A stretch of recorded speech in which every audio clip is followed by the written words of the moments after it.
Assalamualaikum warahmatullahi wabarakatuh. Salam sejahtera bagi kita semua. Selamat pagi kepada rekan-rekan semua. Pertama-tama perkenalkan, nama saya Bayu Widodo, yang kebetulan saya sebagai salah satu dosen dari Teknologi Rekayasa Komputer yang tahun ini untuk tahun akademik 2025-2026 diberi kepercayaan sebagai koordinator mata kuliah Komunikasi Data dan Jaringan Komputer di program studi Teknologi Perangkat Lunak. Untuk mata kuliah ini punya bobot 3 SKS, 1 SKS teori dan 2 SKS praktikum. Artinya apa? Dari bobot 3 SKS ini kita akan bertemu di kelas selama 50 menit, kemudian bertemu di lab praktikum selama 340 menit. Dengan bobot yang 3 SKS ini, tentunya kami berharap rekan-rekan mahasiswa semua bisa membagi waktu sebaik mungkin. Karena dari mata kuliah ini, dalam pikiran saya akan banyak sekali tugas, kemudian laporan-laporan yang harus dilakukan. Untuk membantu pelaksanaan mata kuliah Komunikasi Data dan Jaringan Komputer, saya dibantu oleh 4 rekan dosen. Yang pertama adalah Bapak Dodi Arianto dari program studi Teknologi Komputer. Kemudian yang kedua itu Anissa, sama dari Teknologi Rekayasa Komputer. Kemudian dibantu juga oleh Ibu Ina dan Ibu Berlin. Secara umum bisa saya deskripsikan bahwa nanti ya rekan-rekan mahasiswa TPL akan kami berikan konsep-konsep dasar tentang jaringan komputer dan komunikasi data. Seringkali dua hal ini disamakan, tapi mempunyai pengertian konsep yang berbeda. Pada saat kita bicara tentang komunikasi data, itu berarti bicara tentang data yang mengalir dari satu device ke device lain. Bagaimana ini bisa berproses. Untuk yang kedua tentang jaringan komputer, ini bagaimana device itu berperan dalam komunikasi data. Nanti kita akan berikan konsep misalnya TCP/IP, konsep tentang OSI layer, sampai kepada praktik langsung menggunakan simulasi, entah menggunakan mikrotik, menggunakan GNS3, agar apa? Agar konsep yang kita terima itu bisa dikuasai dengan baik. Intinya, kompetensi akhir dari mata kuliah ini adalah mahasiswa, rekan-rekan semua mempunyai kemampuan praktis, konfigurasi, kemudian membangun sebuah layanan, membangun sebuah DNS misalnya secara tepat. Kemudian hal lain yang perlu kita sampaikan dari dari RPS ini saya pecah menjadi beberapa CPMK. Ya, ada CPN 1 itu tentang Anda itu saya harapkan terampil menerapkan konsep komunikasi data dan jaringan komputer. Kemudian CPMK kedua itu saya harapkan terampil mengidentifikasi dan memilih perangkat jaringan yang tepat. Sampai dengan CPMK yang ketujuh terampil menyusun desain jaringan sederhana. Artinya apa? Kalau saya mencoba melompat menjelaskan CPMK 1, CPMK K2 kemudian sampai ke-7, itu diawali dari pemahaman konsep yang kuat, baru nanti kita aplikasikan ke dalam bentuk nyata.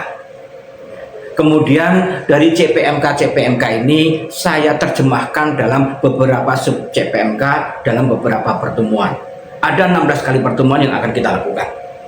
Yang pertama adalah minggu pertama itu tentunya tentang konsep. Kemudian nanti akan diselingi di minggu ke-8 UTS, ya. Kemudian akan diakhiri dengan UAS untuk menguji tingkat kompetensi saudara-saudara semua. Untuk sub CPMK yang pertama, di minggu pertama, itu Anda akan saya harapkan Anda mampu menjelaskan konsep OSI, Open System Interconnection, konsep tentang TCP/IP, Transmission Control Protocol, Internet Protocol. Dua ini kenapa saya berikan? Ini ada konsep dasar dari jaringan komputer. Yang satu tentang konsep teoritis, yang kedua konsep de facto. Apa yang akan kita bahas di minggu pertama ini? Yang pertama Anda akan diajarkan model OSI, diajarkan model TCP/IP, dan konsep tentang komunikasi data. Untuk minggu kedua, kami akan mengajarkan Anda mengidentifikasi perangkat. Anda mengenal perangkat-perangkat jaringan yang ada di pasaran. Entah itu perangkat-perangkat yang low level sampai dengan yang high level. Intinya Anda diberikan wawasan menyeluruh bahwa alat-alat jaringan ya itu bermacam-macam, baik dalam sisi fungsinya maupun juga dalam sisi mereknya. Ada ATI, ada Cisco, ada Mikrotik dan seterusnya. Tapi intinya semua sama aja ya, yang membedakan cuma bagaimana kita mengkonfigurasi. Apa yang dipelajari di sini? Pertama, Anda akan diajarkan NIC, Network Interface Card. Sebuah interface untuk menghubungkan antara device satu dengan device yang lain.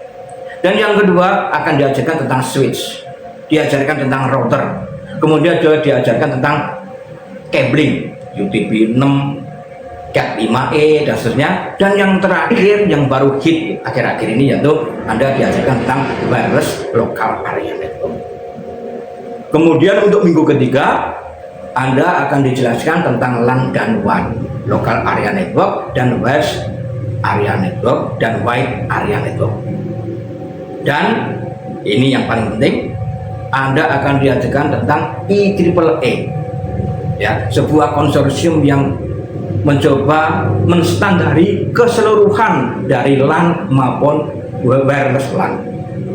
Kemudian di minggu yang berikutnya, di minggu 4 dan kelima, ini masuk dalam inti dari pelajaran jaringan komputer. Apa itu? Anda akan diajarkan tentang alamat logik dari jaringan komputer, yaitu Anda diajarkan tentang IP address, baik konsepnya, baik anatominya, sampai dengan bagaimana kita membuat subnetting jaringan.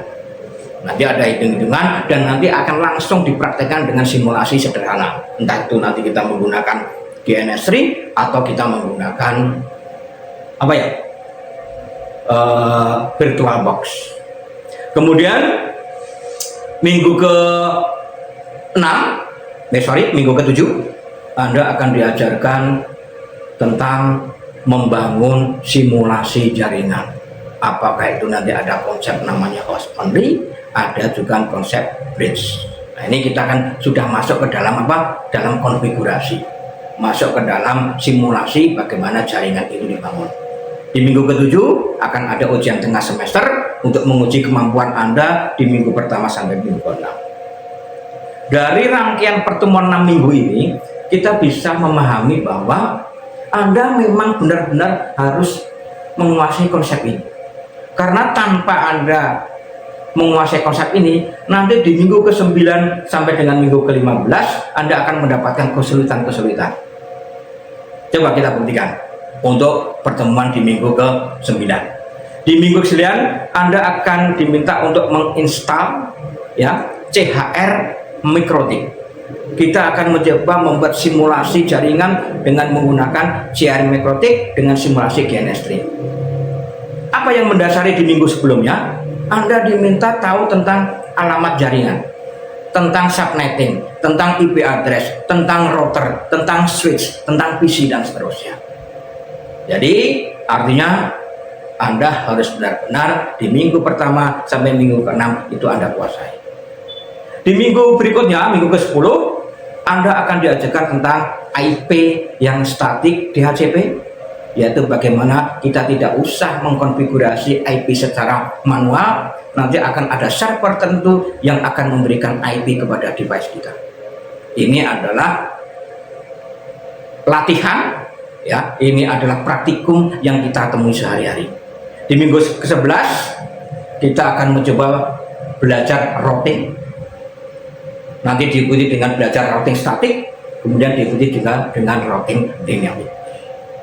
Baru nanti di minggu ke-13 ini yang materi yang betul-betul sulit ya nanti ya. Ini mendasari minggu pertama sampai minggu ke-12.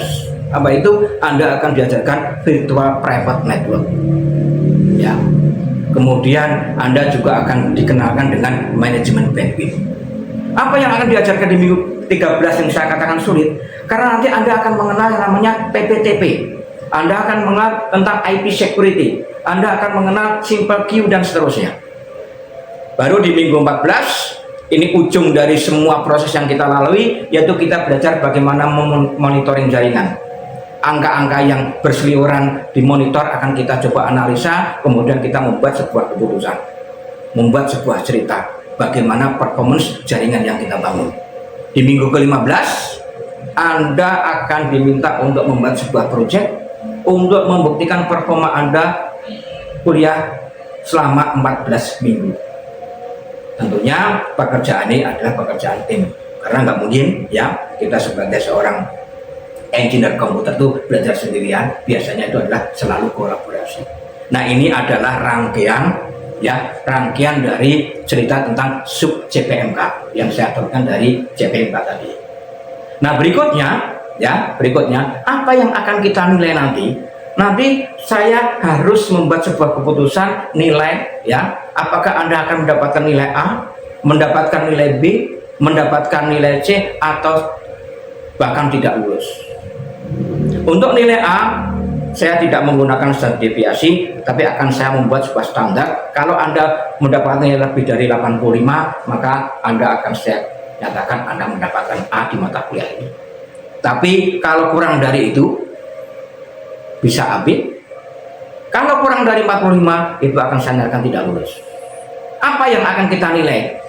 Ya, angka ini ABCD itu apa aja? Nah, di sini ada beberapa rubrik penilaian. Untuk konfigurasi jaringan itu sekitar 39%. Dari sub CPMK tadi saya kelompokkan, ada 30% yang saya kelompokkan menjadi penilaian konfigurasi jaringan. Aspek apa yang akan saya nilai? Yang satu, ketepatan konfigurasi. Yang kedua, kesesuaian topologi. Yang ketiga adalah kerapian, arsip, dokumentasi yang lengkap. Dan yang terakhir adalah pemecahan masalah. Tentunya dari aspek-aspek ini mempunyai bobot masing-masing. Contohnya, untuk yang misalnya ketepatan konfigurasi, ya, nanti ada skornya 4 sampai 1. Ya, 1, 2, 3, 4 itu paling sempurna. Kalau Anda di konfigurasi mendapatkan skor 1, itu artinya apa? Bahwa konfigurasi yang Anda lakukan tidak berjalan, salah total. Tapi kalau Anda mendapatkan nilai 4, berarti konfigurasi 100% benar dan berjalan sesuai yang diminta. Kemudian untuk rubrik yang berikutnya, ya, tadi 39%, ini adalah rubrik tentang penilaian aktivitas praktik. Itu sekitar 26%.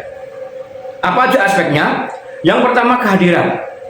Ya, kehadiran dan ketepatan waktu. Yang kedua adalah keterlibatan, ya, saat praktek. Anda aktif atau tidak. Jangan cuma hadir, kemudian tidak aktif. Kemudian aspek yang ketiga adalah tanggung jawab dan inisiatif. Nanti siapa yang nilai ini? Yang nilai adalah asisten. Ada skor untuk rubrik ini 1 sampai dengan 4 sama. Misalnya, sambil contoh. Untuk kehadiran dan ketepatan waktu, Anda akan kami kasih skor 1 jika lebih dari 3 kali absen atau telat. Ini sesuai dengan keputusan dari SPIBB. Anda cuma dikasih waktu 3 kali untuk lolos. Ya. Anda akan kita berikan skor 4 kalau Anda selalu hadir tepat waktu. Luar biasa. Ya. Berikutnya, untuk rubrik berikutnya, penilaian presentasi proyek. Nah, ini adalah unjuk Anda dan kelompok Anda. Ini bobotnya cukup lumayan, ya, 10%. Apa itu? Pertama, desain topologi jaringan aspeknya. Yang kedua adalah dokumentasi teknis. Yang ketiga, penguasaan materi. Kemudian kerjasama tim dan pembagian tugas. Dan terakhir, kemampuan presentasi. Skor sama nilai 1 sampai dengan 4. Sebagai contoh, kalau saya memberikan kelompok Anda dan Anda itu skor 3 di aspek kemampuan presentasi, artinya di skor ini bahasa cukup jelas yang Anda sampaikan, visual cukup membantu. Tapi akan saya beri nilai 1 jika apa? Jika tidak komunikatif atau tidak selesai pekerjaannya. Aspek berikutnya sebagai contoh, desain topologi jaringan. Anda akan saya kasih nilai skor 1 jika topologi tidak relevan atau tidak bisa dijalankan. Beda ya antara relevan dan tidak bisa dijalankan. Mintanya apa, Anda menggunakan apa, membangun apa. Kemudian akan saya beri skor 4 jika apa? Jika topologinya Anda itu kompleks. Anda menggunakan router, Anda menggunakan switch, ya kan? Kemudian bahkan menggunakan VPN atau dari materi 1 sampai dengan materi 14 itu Anda coba ramu dalam sebuah simulasi yang kompleks. Wah, itu luar biasa kawan. Kita kasih skor 4 untuk topologi. Nah, ini adalah beberapa hal ya tentang apa? Tentang pertemuan awal kita mengawali yang namanya kuliah dan praktikum komunikasi data dan jaringan komputer. Ya, cukup sekian ya, ini materinya. Kurang lebihnya minta maaf. Kalau ada hal-hal lain, Anda bisa meng-WA saya atau nanti kita juga akan membuat grup ya, grup komunikasi data dan jaringan. Kemudian nanti kita coba membangun sebuah LMS agar apa? Agar kita bisa berinteraksi, saling diskusi. Kemampuan sebuah pembelajaran itulah bagaimana kita diskusi. Yang terpenting adalah pada saat mengikuti mata kuliah saya itu Anda senang dulu. Jangan cuma kewajiban bahwa saya itu butuh mempelajari ilmu ini. Itu yang paling utama yang saya tekankan. Dan juga saya tidak ingin anak-anak saya dalam mengikuti pembelajaran ini itu bohong dan tidak jujur. Yang penting apa? Anda konsisten, komit, suka, berintegritas. Demikian pertemuan hari pertama. Terima kasih. Saya tutup acara ini dengan ucapan wassalamualaikum warahmatullahi wabarakatuh.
Oke, selamat siang semuanya. Siang. Terima kasih sekali banyak. Hari ini kita melanjutkan pertemuan yang kemarin ya tentang konversi bilangan. Jangan lupa kemarin kita udah ngomongin semua. Ya. Oke, sambil kita merefresh konversi bilangan. Itu bilangan itu ada berapa sih? Kalau nggak salah ada 4. Yang pertama Pak, yang paling umum kita gunakan desimal. Kemudian ada yang namanya biner. Kemudian biner kalau banyak itu disingkat menjadi oktal. Kemudian oktal terlalu banyak disingkat menjadi heksa. Jadi ada 4 jenis bilangan: basis 10, basis 8, basis 16 dan basis 2. Tapi hakikatnya komputer itu hanya cuma basis 2. Satu. Nggak ngerti itu baca-baca cakep, baca-baca cantik itu nggak ngerti. Pada saat masuk ke dalam hardware, dia diubah menjadi sinyal. Ya, apa yang kita representasikan cuma dalam sinyal 0 dan 1. Artinya apa? Kemampuan untuk membaca ini dibutuhkan oleh engineer. Anda sebagai engineer, ya, sebagai orang jaringan, orang hardware, mau nggak mau harus memahami. Ada kalkulator, ada IPad. Tapi hakiki ilmu, value-nya itu adalah kita tahu konsepnya. Oke, Untuk bilangan biner, saya ulangi dulu ya sebelum kita responsif saling diskusi. Bilangan biner itu simbolnya cuma ada 2, makanya disebut sebagai proses 2, 0 dan 1. Untuk electrical on dan off, ada tidak ada, hidup mati. Hidup kan cuma itu, hidup itu cuma pilihannya cuma 2, sampai kita meninggal cuma 2. Yang Maha Kuasa itu tidak memberi yang aneh. Cuma 2 aja, tapi susahnya luar biasa. Anda harus sekolah, ya kan, harus lulus, harus pintar, cuma untuk memilih 0 dan kemudian bilangan oktav, simbolnya 0 sampai dengan 7. Kenapa saya tulis ini? Yang kita perhatikan adalah ini. Ya, untuk oktav maksimum nilainya adalah 7. Ya. Kemudian untuk hexa 0 sampai dengan F itu identik dengan 15. Kenapa harus pakai F? Karena sistem bilangan tidak boleh mengulang. Pada saat kita menggunakan simbol 0 sampai 9, simbol yang ke-10 itu tidak boleh salah kosong. Terpaksa engineer membuat simbol baru untuk 10 namanya A. 11B sampai dengan yang ke-15. Artinya maksimum hexa adalah 15. Apa yang bisa kita tarik dari ketiga angka ini? Ya, 0 dan 1 biner, 7 itu kalau dibinarkan adalah 1, 1. Ingat ya, 7, 1, 1, 1. Kita baca itu semua dari kanan. Ya, 2 pangkat 0, 2 pangkat 1, 2 pangkat 2. Dijumlah 7. Ini dikalikan 2 pangkat 0, ini dikalikan 2 pangkat 1, ini dikalikan 2. Artinya apa lagi? Artinya untuk satu simbol bilangan oktav itu identik dengan 3 biner. Selesai. Itu harus ada paham. Untuk bilangan hexa 15. Itu berarti on-nya 15. Untuk setengah 1. Ya. Ini 2 pangkat 0, 2 pangkat 1, 2 pangkat 2, 2 pangkat 3. Hasilnya apa yang bisa kita simbolkan? Yang bisa kita simpulkan adalah untuk satu hexa itu mewakili 3, 4 biner. Nah, dari angka ini kita bisa melakukan yang namanya konversi. Sebagai contoh, ya, sekarang Anda buka komputernya, masuk ke Command Prompt. Coba buka komputernya, masuk ke Command Prompt, nanti Anda saya suruh maju. Udah, Command Prompt. Anda ketikkan ipconfig/off.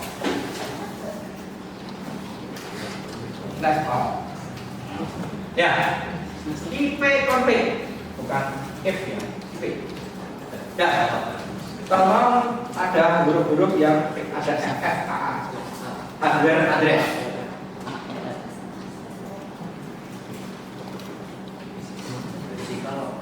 Yang physical, oke, physical address. Coba, kamu ceritain physical addressnya berapa? Ada nggak? 08 minus 97 minus 98 FF 14 6B. Nah, perhatikan, ini adalah physical address. Kita punya mantra namanya physical address. Ada physical address, ada IP address. IP address 32 bit bilangan biner. Physical address berapa biner? Itu pertanyaannya. Karena kalau IP address itu ditulis dalam bentuk desimal, 4 buah bilangan desimal. Masing-masing desimal mewakili 8 bit. Benar nggak? Ya. Jadi 8 kali 4 32. Nah, kita masuk ke physical address.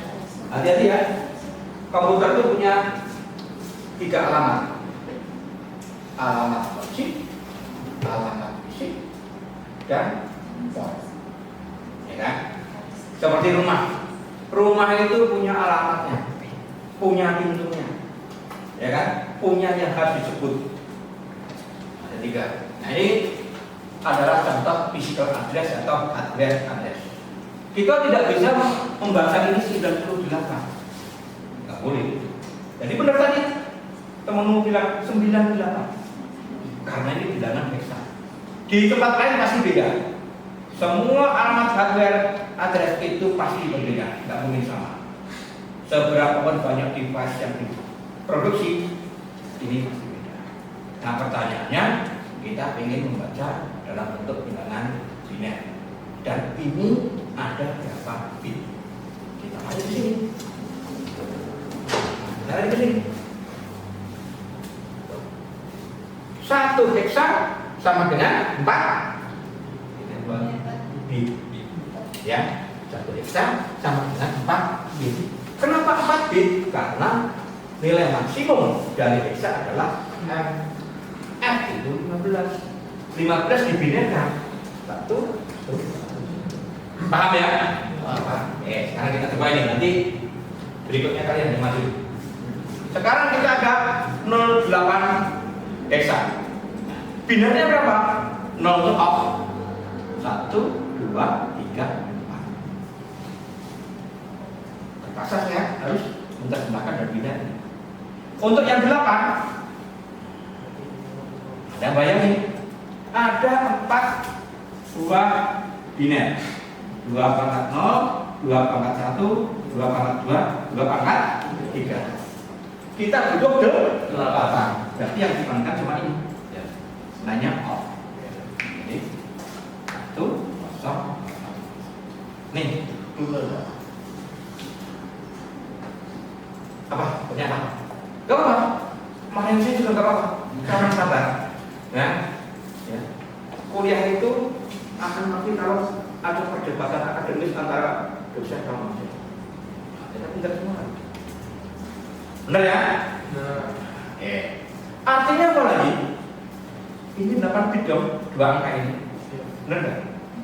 Jadi kalau ini ada 1, 2, 3, 4, 5, 6, berarti hardware address ada 8 kali 6. Makanya 48.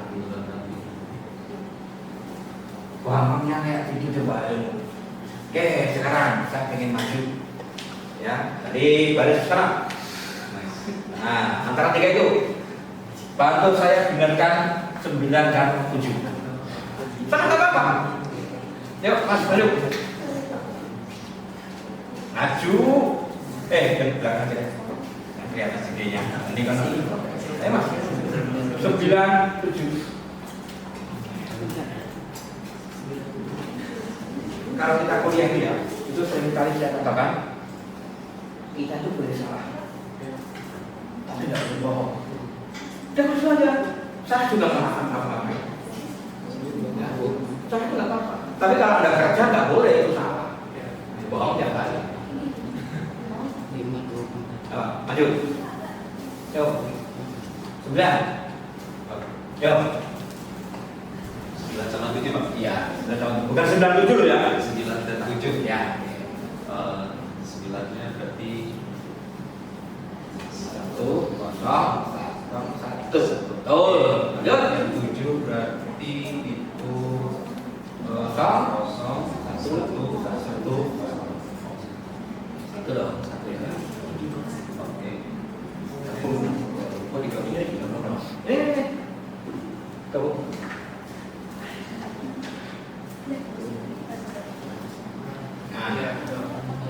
Oke, jadi kalau kita ngomongin angka itu selalu maksimum berapa? Kita punya delta angka itu minimum berapa, maksimum berapa? Maksimum 7 itu kok 3 bilangan biner yang kita on-kan semua. Kita cek lagi listriknya. Ya kayak ini. Ya. Kayak ini ya. Listrik itu cuma ini aja kan? Ini on nih. On. Itu doang.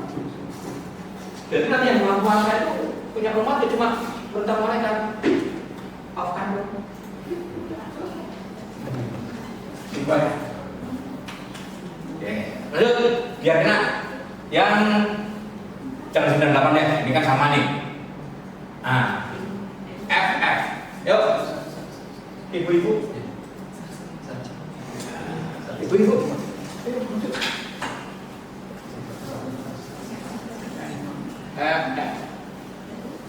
Berarti itu 15. Berarti on semua. Nah, oke. Oke, ada yang belum paham? Jadi engineer itu pintar. Pada saat mereka menggunakan alat yang tahunya on dan off, mereka menulis selalu panjang, mereka tidak panjang. Jadi yang bisa kita simpulkan, ya, sistem bilangan yang dikenal oleh komputer itu cuma bilangan biner, okta, heksa. Muncul pertanyaan, Pak, kalau saya itu nulis IP address kemudian di komputer tuh pakai bilangan desimal, kok bisa? Dikenal dong? Enggak. Komputer nggak mengenal itu sebenarnya. Terus kenapa saya harus menuliskan bilangan desimal? Sistem operasi yang akan mencoba mengkonvert. Makanya sistem operasi itu selalu dia adalah user friendly. Anda bayangkan coba, kalau saya mau sekarang bilangan biner IP address untuk komputer, nggak laku tuh sistem operasi. Bilangan desimal aja kita sering lupa. Tadi bilangan biner, bilangan desimal itu sering lupa. Kita utang pasti lupa. Nah, itu kan? Berarti bilangan. Jadi ada kaitannya nih, operasi, konsep. Oh, ternyata. Nah, sekarang kita coba balik dengan desimal. Kalau saya punya desimal, gimana dong saya heksakan? 10 akan saya basis 16. Perhatikan ini. Saya punya desimal akan saya 16 kan. Mau nggak mau kita harus melewati yang namanya jembatan biner. Ya, dari konsep yang kita omongin kemarin itu 4 ya, kita bicarakan tadi, mau nggak mau kita harus masuk ke dalam bilangan. Oke, sekarang kita punya angka 98. 98 artinya basis 10 ya. Apa yang harus kita lakukan untuk menjadikan heksa? Mau nggak mau kita menggunakan apa kemarin? Magic box. Kita punya magic box ya, menggunakan magic box nih biar enak, biar gak lupa. Kita punya kotak. Kita sebelum ngomongin bit, ngomongin byte, kita bikin kotak sebanyak 8. 1, 2, 3, 4, 5, 6, 7, 8. Ini isinya 2 pangkat 0, 2 pangkat 1, 2 pangkat 2, 2 pangkat 3, 2 pangkat 4, 2 pangkat 5, 2 pangkat 6, 2 pangkat 7. Nih, 1 byte. Kalau kita desimalkan 1, 2, 4, 8, 16, 32, 64. Coba lihat angka ini, perpangkatan 2. Kalau Anda membeli memori, selalu angkanya ini. Ya, 12, 256. Ya kan? Terus dipatah. Nggak pernah ada yang namanya memori itu 15. Video memori 15. Nah, paling 2 keping, 2 giga, 1 giga. Tapi yang 15, kenapa? Perpangkatan. Kalau Anda belajar biologi di SMA, semua perpangkatan perpecahan 2. Pembelahan 1 jadi 2, 2 jadi 4, 4 jadi 8, 8 jadi 16. Ya, luar biasa kan? Jadi kita itu cuma mengikuti yang di atas lagi, gitu. Mengikuti kan? Oke, sekarang kita aplikasikan ke angka 98. Kita pakai magic box. 98. Kalau kotak ini saya on-kan, bisa nggak? Bisa dong. Kenapa? Bisa on-kan? Bisa. Caranya 4. 3, 4. 4 ya? Ini on-kan bisa nggak? Bisa. 32. Bisa? 2. Artinya ini off, ini on, ini off. Gampang ya? Gak usah dibagi dulu Bang. Kita lagi. Karena kita ambil 6 bit. Kok 6 bit desimalnya? 121. Ya. Oke. Masuk ke sini. Bisa dong. Bisa. Ini? Nah, 100 kurangi 4. Ini 7. Ini 4. Bener ya? Enggak?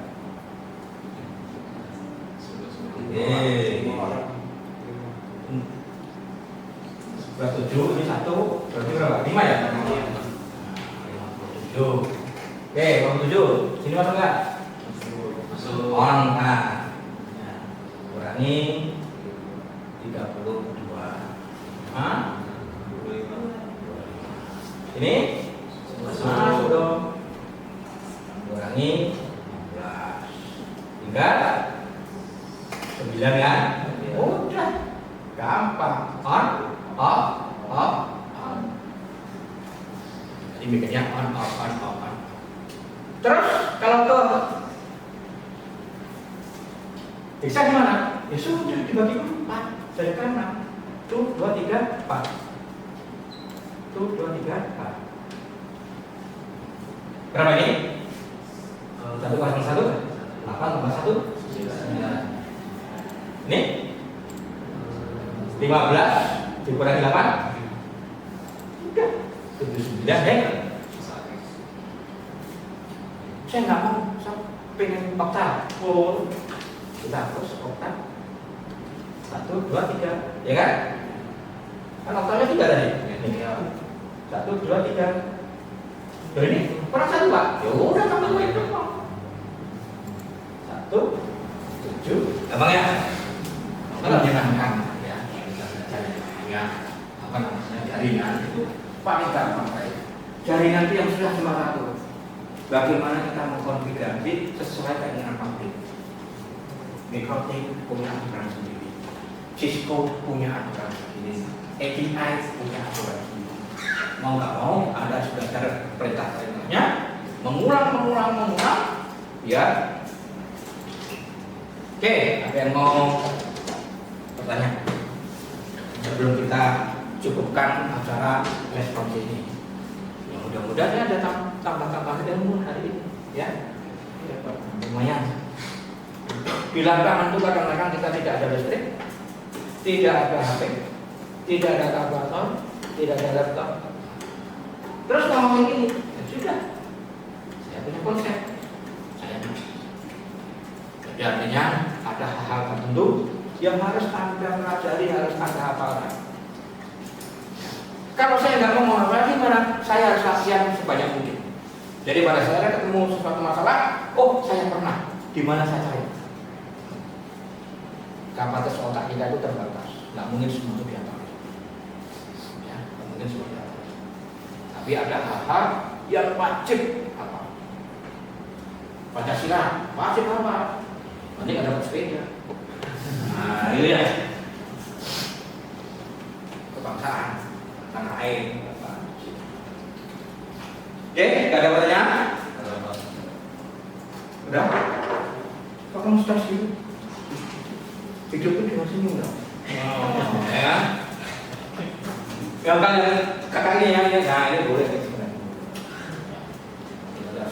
Hidup itu apa sih? Ya. Karena probabilitas kita mati itu 100%. Udah tenang aja. Ada, nah saya ngomong nih, ya, sebelum kita tutup. Ada 3 surat yang membuat hidup kita tenang. Ya, lihat orang kaya tidak aneh, lihat orang miskinnya juga tidak aneh.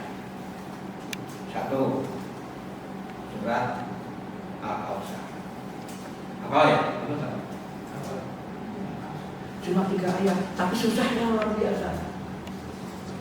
Sesungguhnya kamu itu diberi kepada banyak, maka bersyukurlah.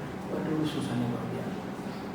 Jadi kalau pada saat Anda itu apa namanya di rumah itu coba makan sama kerupuk, ingat ini, nikmat aja. Jangan makan sama kerupuk mikirnya rendang, itu susah.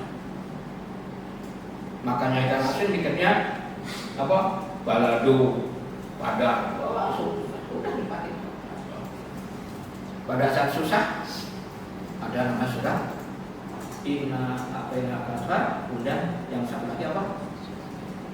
Kalau susah sesungguhnya apa namanya Kita sampai alam nasra laka saudara Isra. Alam nasra. Alam nasra laka saudara bawatuk nakan kali Isra. Benar? Kamu itu di kesusahan, tapi yakinlah di atas itu kan pasti memberikan jalan. Ya. Kemudian kalau Anda itu sukanya main, dikasih orang tua, kamu belajar, ntar ada. Ingat, yang namanya surat demi masa. Walhasil demi masa manusia itu daripada manusia. Nah kalimat berikutnya ini kadang-kadang kita lupa. Apa kalimatnya? Itu lagunya siapa itu demi masa yang terkenal itu dulu. Siapa itu? Kamu main dari Malaysia. Dia tiga surat ini aja dah, bukan. Gak usah banyak. Praktekkan saja. Enak, nanti hidup itu senyum aja. Diputus apa? Memang dulu. Dapat nggak juga? Wah, saya semangat, istiqomah, nanti pasti bagus. Prinsipnya adalah seperti kemarin, 0 dan 1. Pada saat Anda terpuruk, yakin angka 1 itu pasti ada. Ya, susah. Tapi pada saat Anda berangka 1, jangan sombong. Yakinlah 0 itu nunggu. Kamu sombong, 0. Ya, hidup itu biasa-biasa. Gitu ya. Tausiah siang ini. Ya, mudah-mudahan kita semua mendapatkan manfaatnya. Ada beberapa ilmu yang bisa kita praktekkan. Ya, akhir kata kita tutup.